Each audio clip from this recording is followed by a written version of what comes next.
Salut à tous et bienvenue sur ce podcast Atomic Leaders. Je suis Romain Tisné, je suis le fondateur de Talentlers, une société qui accompagne les organisations et les talents sur tous les sujets people et du leadership. Ce podcast, d'où ça vient? En fait, avec Clément Trinquart et Florent Cochet, mes associés sur Club Trust, on a lancé un podcast vidéo, le Talent Club, que je t'invite à suivre sur YouTube et LinkedIn. En faisant cet exercice, je me suis dit que ça pourrait être sympa d'avoir un format un peu plus court en audio pour interviewer des managers et des leaders du quotidien, pour documenter tous les apprentissages et puis surtout leurs best practices qui nous font avancer et justement qui nous font progresser. Et c'est là que ce podcast est né. Atomic Leader, le podcast, c'est parti.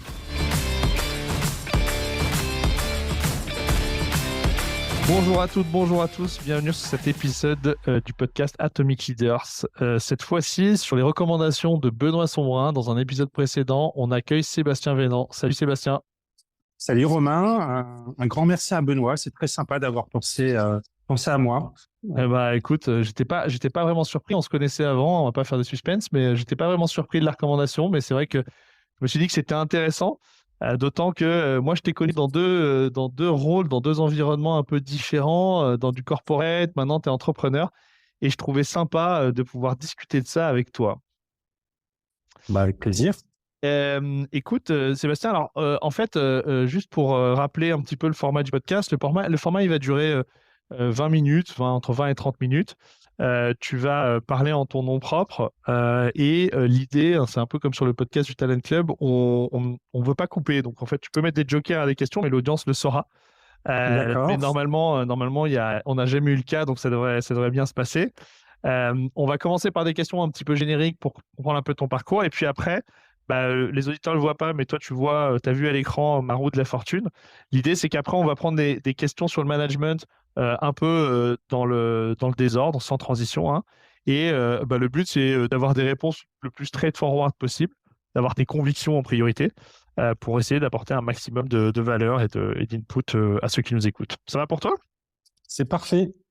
Top. Écoute, est-ce que tu veux bien nous raconter comment tu es devenu le leader que tu es aujourd'hui? Ça a été quoi ton parcours de leader? C'est un parcours d'artisan avant d'être un parcours de leader. Moi, je suis arrivé à Luxembourg en 1996, donc ça fait déjà quelques années et le temps passe vraiment extrêmement vite.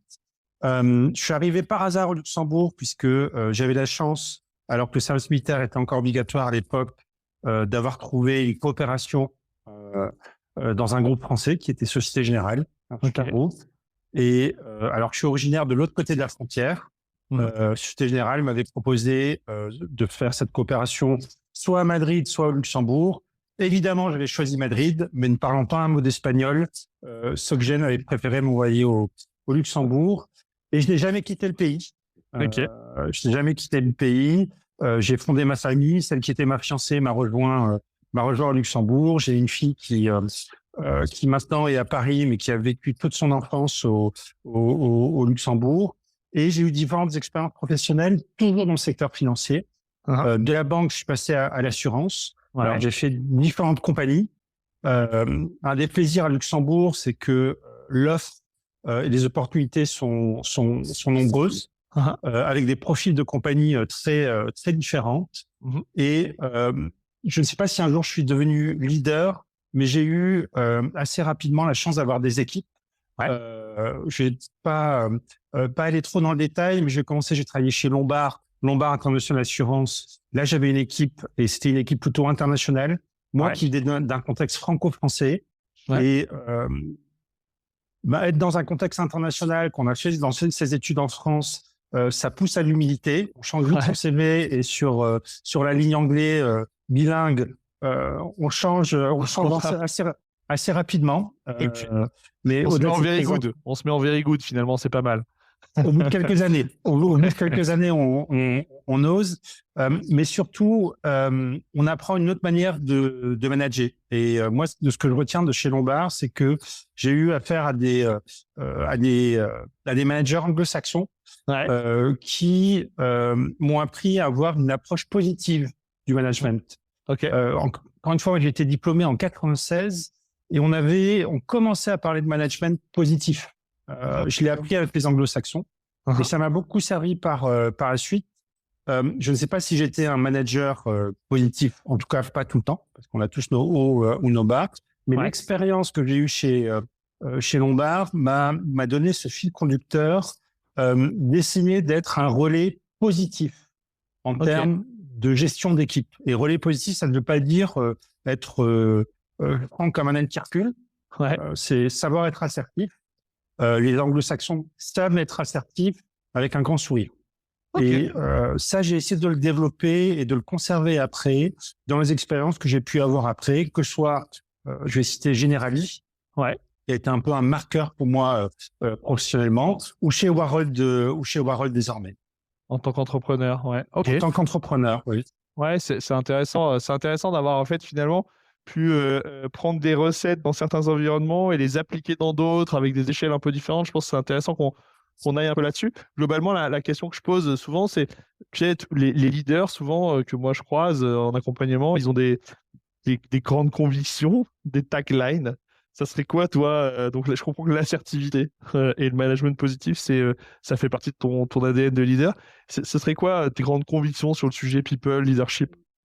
Alors, en matière de management, alors des choses assez simples.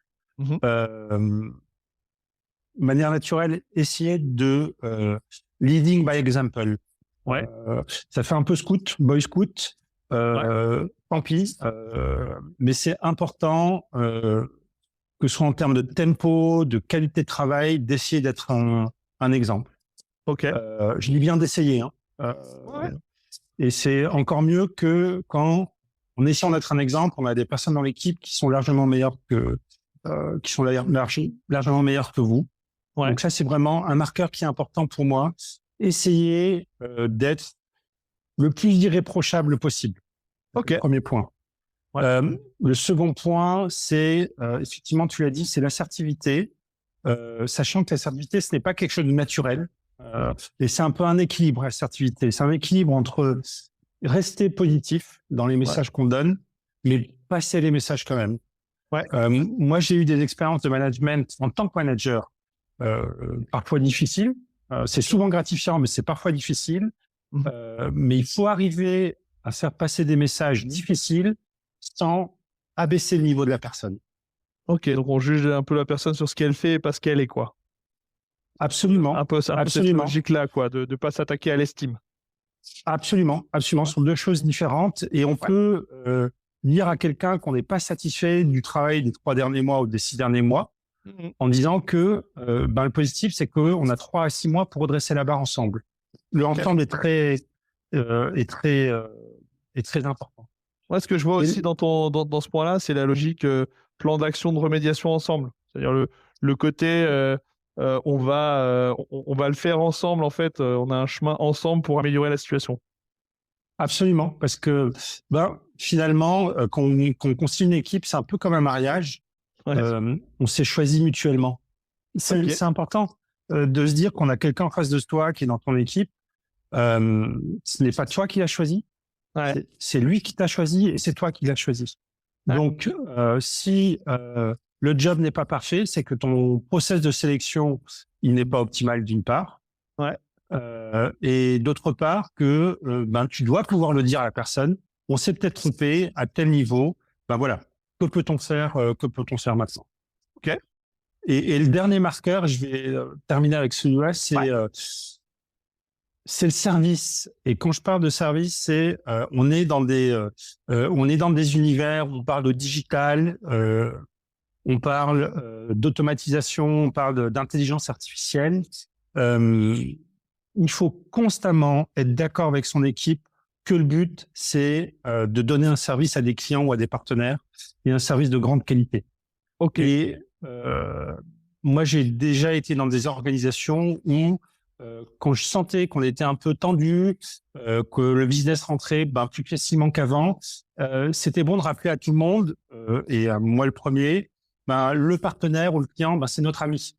Ouais. Parce que c'est le fuel du moteur. Tu peux avoir une Ferrari, si t'es pas en mesure de mettre du fuel Mhm. ou de l'électricité, on va Ouais. être un peu moderne dans Ferrari le électrique, moteur, ouais, ça va faire crier les puristes, mais je vois l'idée. tu, tu n'avances pas. Tu n'avances Ouais. pas. Ok. Ouais, très clair. Souvent, on dit qu'en matière, enfin, moi j'ai l'habitude de dire qu'en matière de leadership, il n'y a pas de copyright, hein. Donc, en fait, finalement, il n'y a pas d'enjeu enfin, on peut copier ce que font les autres. Est-ce que toi, il y a des personnes, des managers, des leaders que tu as eus, qui t'ont particulièrement inspiré ou des gens que tu as vu évoluer autour de toi dans leur pratique et qu'est-ce qu'ils faisaient particulièrement bien? Oui, alors il y en a beaucoup.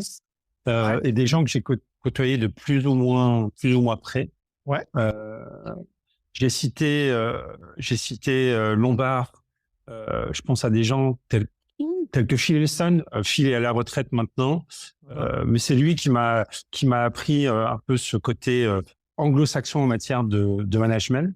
Ok. Et je lui en sais gré, et je pense très souvent à lui. Je pense à David Steinegger, qui était le patron de Lombard. Euh, je vais prendre un exemple avec David. Je trouvais que c'était un orateur incroyable. Ok. Incroyable. Et j'enviais ses capacités d'orateur. Ok. Et Et du j'en coup, ai d'un point de parlé vue un jour. management, ça faisait quoi? Ça emportait les gens, c'est ça? C'était Ah quoi? oui, Ok. oui, ça emportait, ça emportait. C'était une qualité parmi d'autres, mais vraiment, quand il vient un speech, c'était clair, on savait où on allait et on connaissait notre plan de route pour les prochaines semaines et prochains mois. Ok. Et quand je lui en ai parlé, je lui ai dit vraiment, David, j'ai envie de tes capacités d'orateur. Il m'a dit, mais écoute, c'est simple, c'est que du travail. Moi, j'apprends tout par cœur. Ok. J'apprends tout par cœur. Intéressant parce que c'est un peu Et contre-intuitif. On a l'impression que le leader, tu sais, c'est un leadership naturel qui sort sans qu'on le prépare. En fait, pas du tout. Là, en l'occurrence, il y avait une discipline sur le sujet, quoi. oui, moi, je crois peu aux surdoués. Ouais. Je crois peu aux surdoués. Je crois beaucoup aux gros travailleurs. Et David en était un exemple. David en était un exemple. Après, je pourrais en citer beaucoup, hein, je pourrais en citer beaucoup, mais chez Generali, j'ai eu Stéphane Dédéian qui a été un mentor, Ouais.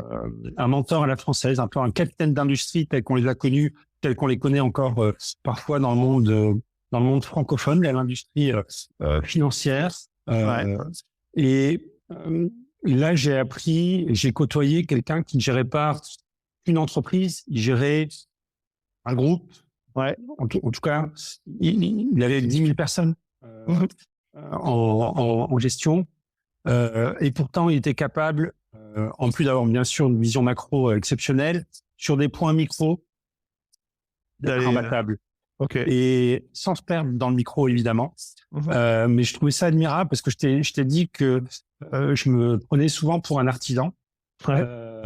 Et je trouvais que cette capacité de Stéphane d'être à la fois un capitaine de vaisseau fantastique, tout en étant capable d'expliquer comment fonctionnait le moteur du paquebot, ça donne une légitimité qui est incroyable. Ok. Qui, du coup, dans son rôle de leader, ça a permis de te connecter un peu à lui, quoi.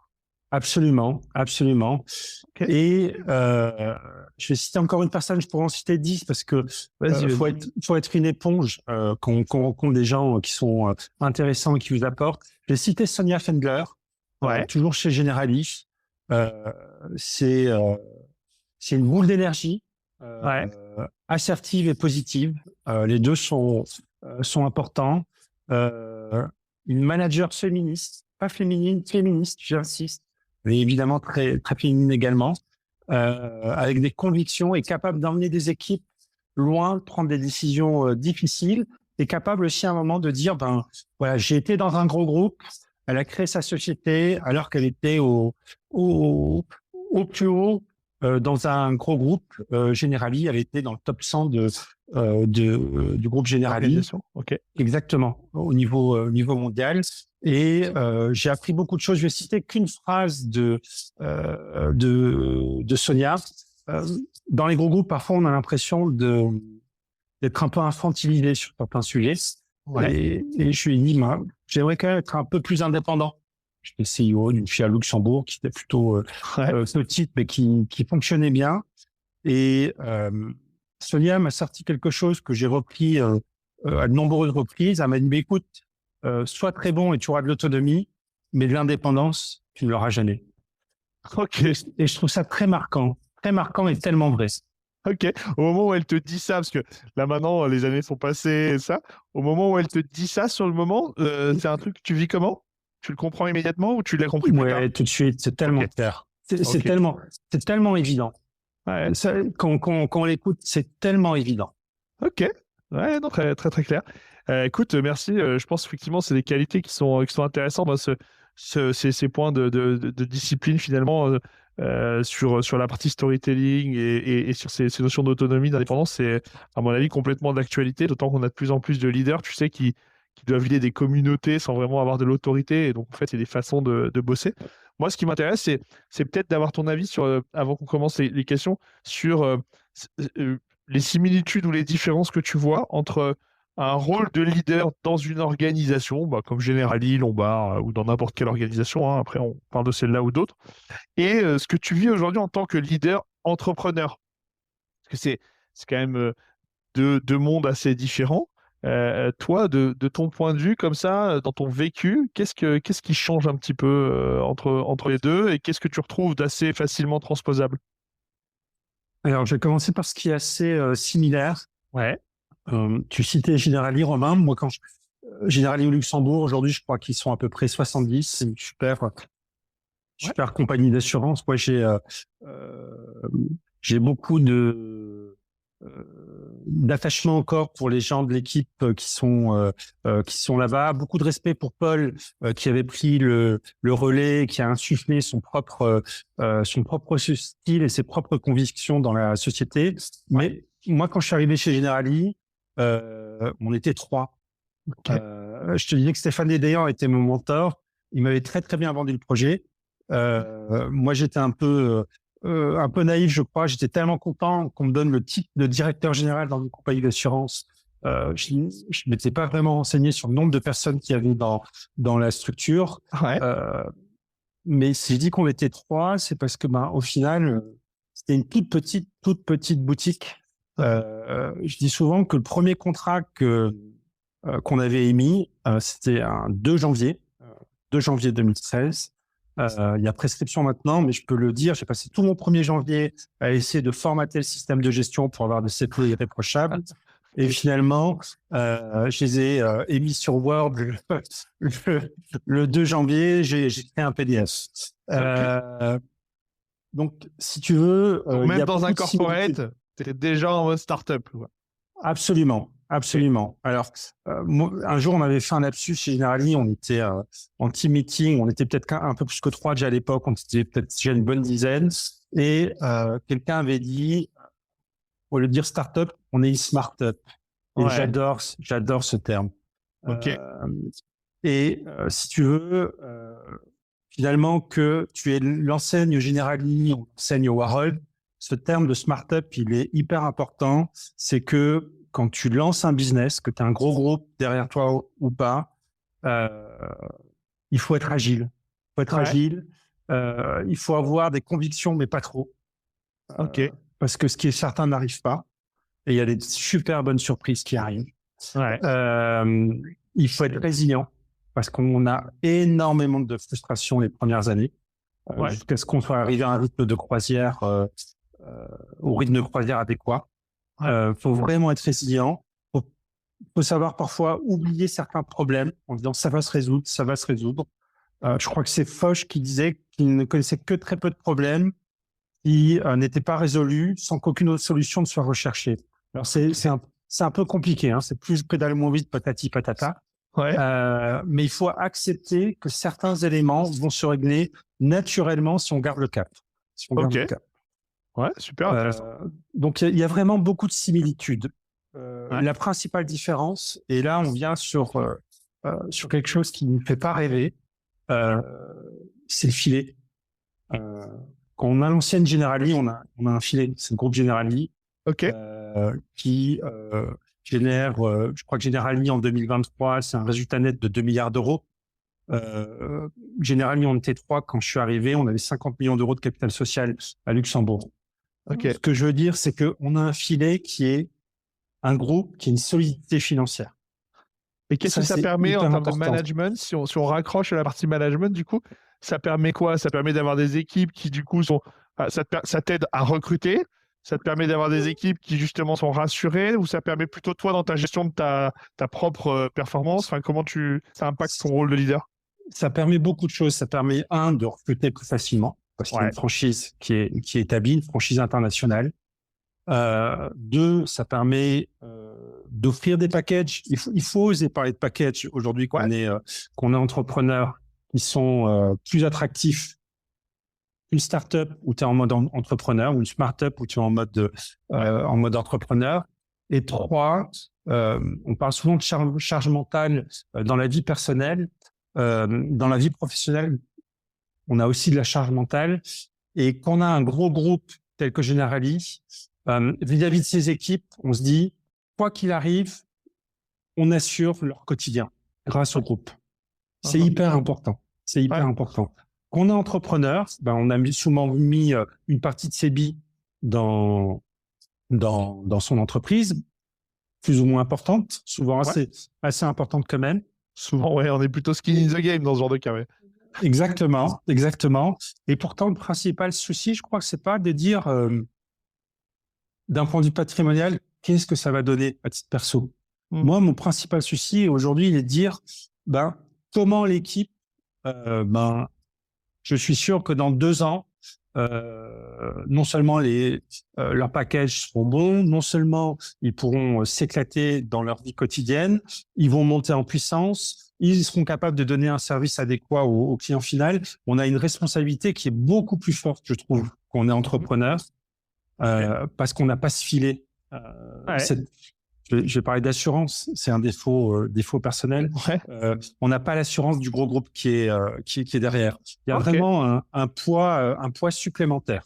Ce que je trouve hyper intéressant, c'est de voir c'est ce parallèle que tu fais entre le fait que finalement quelque chose qui n'est pas lié au management directement, mais qui est en fait un paramètre un peu exogène à la relation managériale, a un impact sur cette relation parce que ça te met parfois dans des endroits de vigilance ou de stress, etc. Et ça change un peu ton enjeu, qui du coup change la relation, quoi. Ça vient impacter ce truc-là. Bien sûr. Quand tu gères, je trouve, une équipe dans une structure entrepreneuriale, tu dois très rapidement avoir des KPIs et d'être clair sur les KPIs avec les équipes. Notamment les KPIs quand tu as des équipes commerciales en termes de rentabilité. En termes de rentabilité. Le deal, il doit être assez clair sur ce sujet-là quand tu as une équipe, parce que les gens avec qui tu échanges, les personnes avec qui tu échanges, elles vont te parler du rêve de rejoindre une start-up, de quitter un gros groupe. C'est souvent vrai, mais il faut leur rappeler que on quitte une zone de confort aussi. On quitte une grosse entreprise pour rejoindre une petite entreprise, qu'on prend parfois des risques. Évidemment, pour un moment, être associé au capital, mais pour être associé au capital, faut avoir cette pavillon, cette mentalité d'entrepreneur, y compris en tant que team member.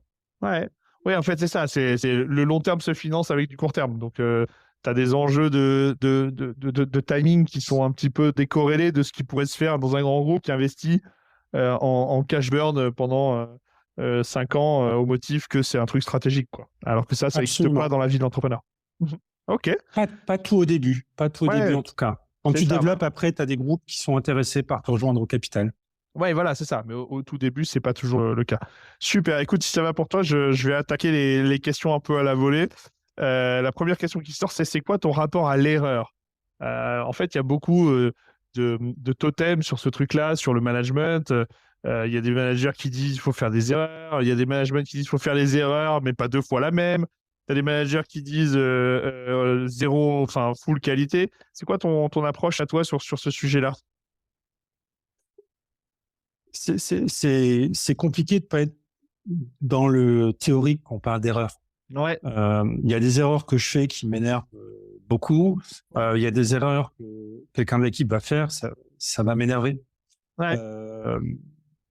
Et c'est sans rapport parfois avec l'impact de l'erreur. C'est-à-dire parfois on peut faire une erreur qui a un impact qui est finalement mineur. Et qui va plus, moi, me déranger que une erreur qui est très impactante. Il faut voir le contexte.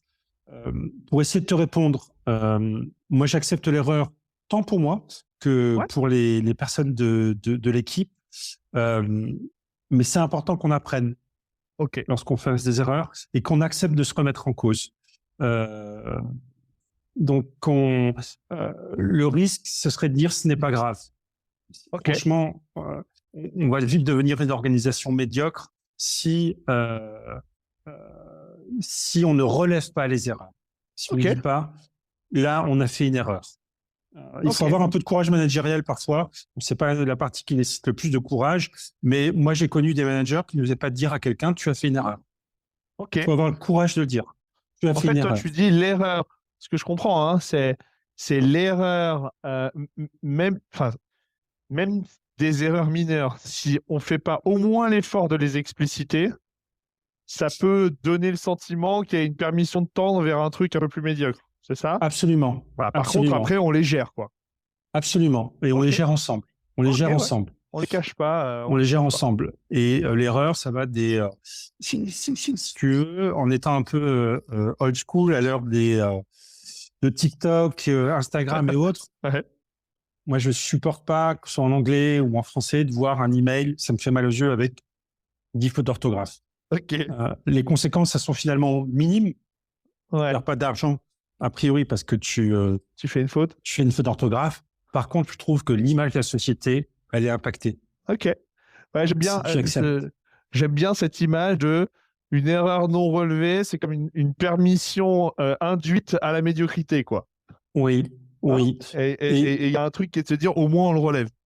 absolument. Et on échange là-dessus. On échange, on fait un retour sur expérience. Alors, pas, voilà, quand on oublie un S, on va pas faire un retour sur expérience sur Oui, le oui, S oublié, hein. bien sûr. Mais quand il nous est arrivé là ces derniers mois, on a perdu des grosses opportunités de business. Ouais. Et j'ai voulu faire un retour sur expérience avec les personnes concernées. Et moi, j'étais concerné et j'estime responsable pour tous les cas, Ouais. pour voir, bah, tiens, la prochaine fois, comment C'est quoi peut-on la faire rétrospective? mieux? C'est ça l'importance avec l'erreur. Ok. Comment on fera mieux la prochaine fois? Super. Très clair. Écoute, parfait.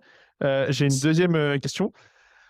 La question, c'est est-ce que tu penses qu'on peut être manager d'une équipe dont on ne sait pas faire le métier? Alors en fait, je t'explique d'où vient cette question. Moi, je travaille avec pas mal de sociétés, notamment des grands groupes, et il y a des logiques de high potential dans ces grands groupes, à qui il faut trouver des opportunités de carrière dans ces grands groupes-là. Arrive un moment où bah, plus on monte, moins il y a d'oxygène, hein, évidemment, donc plus on monte, moins il y a d'opportunités verticales, et on est obligé d'aller un peu sur l'horizontalité. Par contre, ce truc-là, vient parfois se percuter avec la notion d'exemplarité ou la notion de Mmh. légitimité qui sont induites au manager. Est-ce que tu penses qu'il y a un monde dans lequel ça peut se passer? C'est quoi ta conviction là-dessus? C'est sans aucun doute possible, mais ce n'est pas ma conception du management. Ouais, Voilà. je comprends. Ce n'est pas ma conception du management. Je pense que c'est notamment possible dans les très grosses organisations où on peut avoir une, un manager, et on est souvent là quand même dans le cadre dirigeant, hein, Ouais, ouais. même au-dessus du cadre de direction, qui a une vision très macro des grands axes et qui peut ne pas être dans le détail ou comprendre comment la machine fonctionne. Euh, Moi, je dois dire que les managers qui m'ont inspiré ont toujours été des sachants sur le Sur ton métier. métier. Ok. Euh, et j'en viens un petit peu à la notion d'artisan. Ouais. Euh, c'est quand même agréable d'avoir un patron, euh, parler un peu années 70, Ouais. euh, qui sait comment ça marche. Ouais. C'est Ok. sympa, je trouve. Je trouve Ok. ça sympa. Donc tu vois une utilité pour la personne qui est aussi gérée à cet endroit-là d'avoir ce truc-là. Ok. Très clair. J'ai la question suivante, c'est quand tu as eu la première fois la proposition de devenir manager, est-ce que tu t'es dit, mais évidemment, c'est sûr, ou est-ce que tu as hésité? Je pose la question parce que aujourd'hui, on a de plus en plus de gens qui disent, moi, le track manager m'intéresse moins, y compris dans des grosses boîtes, hein, comme dans des Big Four ou des choses comme ça. Et puis, il y a de plus en plus de boîtes qui créent des tracks d'un côté leadership et de l'autre côté expertise. Parce qu'il y a des gens qui se posent des questions. Toi, pour toi, en fait, au moment où ce truc-là est arrivé, tu t'es dit quoi? Alors, quand je commençais mes études après le bac, Ouais. je crois que la pub la plus connue qui passait sur la télé française, c'était Bernard Tapie avec 2 piles dans le dos. Euh, Si je dis ça, c'est pour te dire que je suis dans une génération qui a été biberonnée euh, en tout cas dans le contexte étudiant, vous allez devenir des managers. Ouais. Et on n'avait pas ce recul, et je suis admiratif des personnes qui sont nées dans les années 90, qui ont ce recul, qui ont cette notion équilibre vie privée, vie professionnelle. Donc, pour répondre à ta question, je n'ai pas eu l'intelligence émotionnelle de me poser la question. On m'a proposé d'être manager. C'était sûr, en fait. C'était le track. On avait été formaté à tort ou à raison, hein. On nous avait annoncé qu'on le serait un jour. Ouais. Ok. Et c'est possible, Et le plus tôt aujourd'hui, possible. ouais, c'est ça. En fait, plus vite tu étais manager, plus ça voulait dire que tu progressais. Et aujourd'hui, du coup, dans tes différents rôles, alors peut-être là, chez World, c'est un peu différent parce que vous avez une taille où la question se pose peut-être moins, mais même dans des expériences passées, ta position ta conviction sur ce sujet-là, tu trouves que c'est une bonne chose? Tu trouves que c'est un truc à manipuler avec précaution? Qu'est-ce que tu penses de cette espèce de parallélisation? Ce que tu entends, Romain, c'est est-ce que c'est une bonne chose d'avoir une volonté d'équilibre entre vie privée et vie professionnelle? Non, non, ma question est plutôt de se dire, est-ce que tu vois d'un bon œil le fait qu'en fait, on soit en train de différencier les tracks entre management et expertise, c'est-à-dire des gens qui vont aller vers des carrières de manager et des gens qui vont rester dans des carrières d'expertise. T'as un avis là-dessus? Oui, oui. Je trouve que c'est plutôt pas mal parce que j'ai vu beaucoup d'experts qui étaient des billes en matière Ok. de management, Ok. souvent par manque d'intelligence émotionnelle. Ok. D'accord, ouais, très clair. Alors, on va pas donner ton âge parce que c'est une question un peu personnelle, mais la question que je pose d'habitude, c'est quelle sera la plus grande différence entre le manager que tu es aujourd'hui et celui que tu seras dans 10 ans?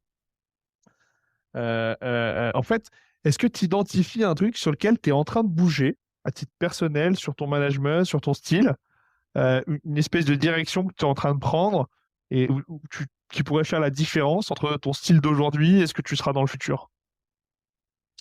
Alors aujourd'hui, j'ai la tête dans le guidon parce Ouais, que Warhol a 3 ans. ouais, C'est on a un stade où on a énormément d'opportunités, on est en train de les saisir. Et mon horizon, c'est fin d'année. ok. Ok. Fin d'année, réussir à saisir toutes ces opportunités. Et c'est très sympa d'avoir des opportunités. Maintenant, quand je lève un peu la tête et je me projette à 5-6 ans, Ouais, euh, ce qu'il y a d'important pour moi aujourd'hui, c'est monter une équipe et trouver des personnes dans l'équipe qui vont faire tourner la boîte. ok. Moi, je joue pas au golf.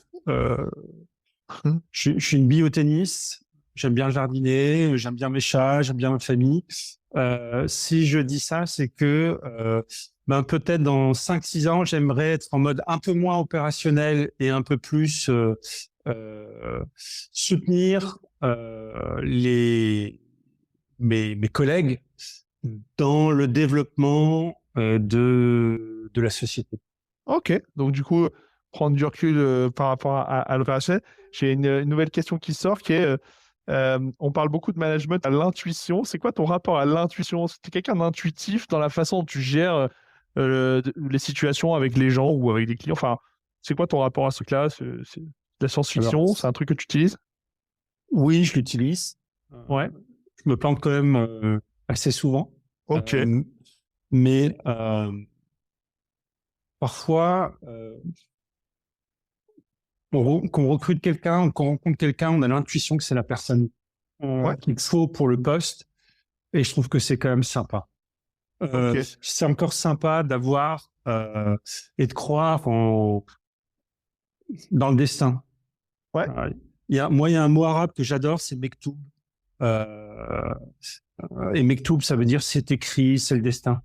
Et je trouve que dans le business, finalement, te disais en introduction, il y a des choses très sympas qui devaient arriver, qui n'arrivent pas, et puis il y a des choses inattendues qui se produisent. Tout ça, c'est quand même pas mal lié à l'intuition aussi. Il faut savoir saisir les opportunités, faire confiance à son intuition, même si elle vous a trahi une bonne centaine de fois. Ok, ok, ouais, la notion de confiance renouvelée malgré les déceptions parfois. Et c'est intéressant ce truc de le certain n'arrive jamais, hein, pour reboucler sur la punchline. J'ai une dernière petite question qui sort. Qu'est-ce qui fait que tu te lèves tous les matins, que tu te sors du lit? En fait, qu'est-ce qui dans ce que tu fais te drive le plus en termes d'énergie? Ah, Question un peu métaphysique sans préparation, ouais, évidemment. c'est certainement, mais il y a certainement différents facteurs. Je vais dire de manière hyper plate.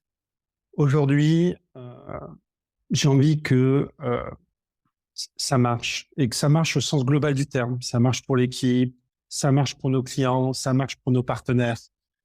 Et quand je me lève, je sais qu'il va y avoir 1000 choses à faire, que je me suis fait un planning et que finalement je vais le respecter à 40 ou 50%.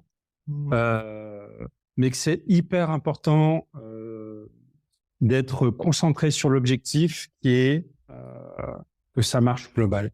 Ok, ouais, d'avoir ce truc super impeccable. Écoute, hyper intéressant. Moi, je retiens ces différentes punchlines que je réutiliserai en te citant à chaque fois, bien évidemment. Est-ce que tu as le nom d'un Atomic Leader que tu aimerais qu'on entende et qui, tu penses, aurait des convictions ou des trucs à dire sur le sujet du management en général? Alors, je te le disais, il y a beaucoup de personnes qui m'ont inspiré. Donc, vraiment, il y a plusieurs noms qui me viennent comme ça, mais peut-être sortir un peu du carcan luxembourgeois. Ouais. Je t'avais cité Sonia Fendler. Ouais. Sonia était top manager dans le groupe Generali. Elle a aujourd'hui créé sa propre société de gestion. Mais je suis vraiment, elle m'a inspiré là-dedans également. Ouais. Je t'avais dit que c'était une manager féministe. Ouais. Alors, ne me demande pas ce que c'est une manager féministe, Romain.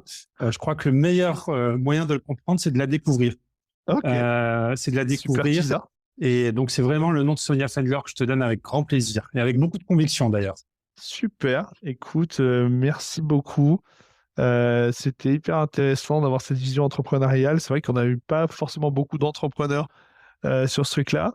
C'est intéressant parce qu'au début de l'épisode, je me faisais une idée de cette espèce de truc un peu parallèle entre le corporate et l'entrepreneuriat. Et en fait, je réalise en t'écoutant que tu as tout vécu comme dans l'entrepreneuriat avec une bannière différente en réalité. Donc en fait, c'est hyper intéressant de voir que même dans des corporates, ce truc-là existe. C'était hyper sympa. Écoute, merci beaucoup. Plaisir partagé. Et puis merci à tous d'avoir pris un peu de temps pour nous écouter dans votre voiture, sur votre vélo, je sais pas où. Et puis à la prochaine pour un prochain épisode. Bye bye. Bye bye Romain.